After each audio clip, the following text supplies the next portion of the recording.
Let's talk Man United, who want players out of the door. Any progress on the 5 they want to get rid of? No significant progress. We know that there's a lot of interest in Jadon Sancho. There has been an offer lodged to Manchester United with regards to him from Roma. We understand that offer to be £20 million. Manchester United currently considering he has just 1 year left on his current contract. Nothing for Antony, nothing for Tyrell Malacia. The information on Rasmus Højlund, we know that AC Milan are interested in signing him and Borussia Dortmund as well. His stance a couple of weeks ago was, I want to stay at Old Trafford and fight for my place. However, that's changed. He would be open to going to AC Milan. So that's basically opened the doors for them. Right, do a deal with Manchester United and I'm willing to come to you. Right, OK. United, Mark. Goalkeeping is something that's been spoken about there as well. Have they sorted their situation or not? Goalkeepers is a position that Manchester United have been looking at this summer, but their focus was on 2 10s and a striker. Ruben Amorim completely wanted to revolutionise that front 3 at Manchester United. He wants to play with a different style to what historically they've done, and they've gone out and got the players to do that. Their main focus now is to try and generate some money and sell some players from those players that are not going to be involved directly in the squad. And we spoke about it at 5 o'clock. There's a number of players like Antony, Tyrell Malacia, Rasmus Højlund, that are all going to be heading to the Manchester United Old Trafford exit door. However, there is still this big question mark about Andre Onana and whether or not they need to go and sign a goalkeeper to potentially challenge him or potentially replace him. He's been injured over the course of pre-season, so not played a great deal, which is another issue. And, of course, Manchester United have to be conscious about what they spend financially with regards to PSR as well. So they're focused very much on generating some income to enable them maybe then to go and look at other positions they'd like to strengthen. Asmir, Andre Onana gets a lot of stick, gets criticised a lot. Do United this season improve if he's still in their goal?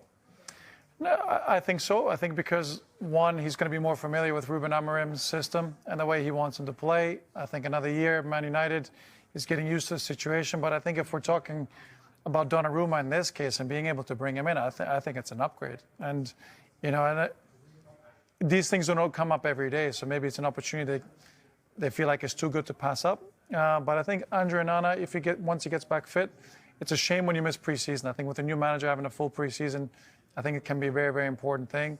So for him to miss pre-season is probably very, very unlucky. But again, I think if you can bring a caliber of Donnarumma into your building, then I think it's something Man United need to look into.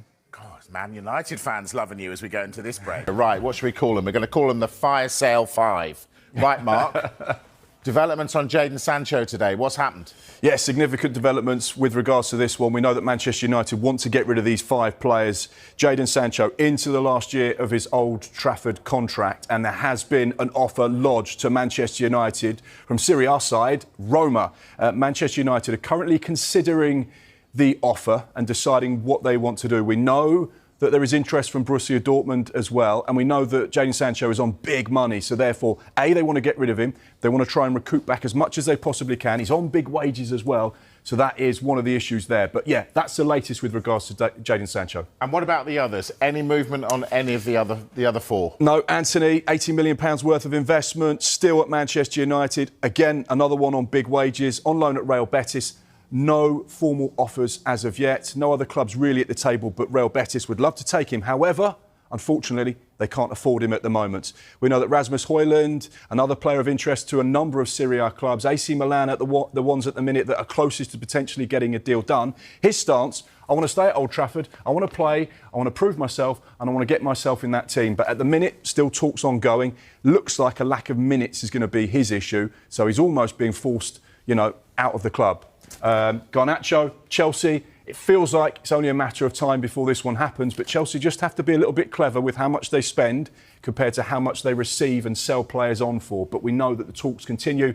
Tyrell Malacia, unfortunately, Tyrell Malacia fans, I can't say anything positive. There will be interest. It'll end up going somewhere, but at the minute, we don't know of anyone at the table. I'm just hearing something from the producer that Hojlund is open to a move to Milan now. We're just hearing that. Sky Italy reporting that, which is interesting. Yeah, so well, he's read the runes. He's read the room. He's not going to get any game time. You know, when you don't play minutes, for example, Jack Grealish not going to the Club World Cup for Man City, that's them basically saying, thanks, Jack, but we don't want you. Go and explore your options. Same for him, lack of game time over the course of pre-season, and maybe recently he's decided, look, I just need to go and play games. That's going to be key. Right, I want to rattle through this. You touched on this earlier. Let's talk Tottenham. Rasmus Hojlund, because he trained yesterday, but he's been told by Manchester United that he can leave and go and play elsewhere. How is this likely to play out? Well, AC Milan have held positive talks with United around the signing of Hojlund. As yet, there's no agreement between the clubs.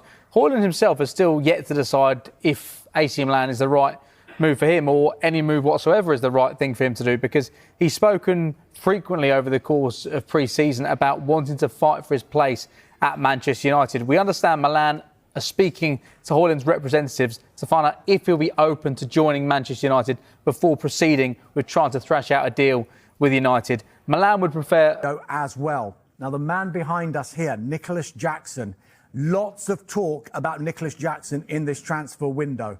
He has now told Chelsea that he wants to explore his options outside of Chelsea. So he wants to look at other clubs and whether there is interest in him, of which there is a lot.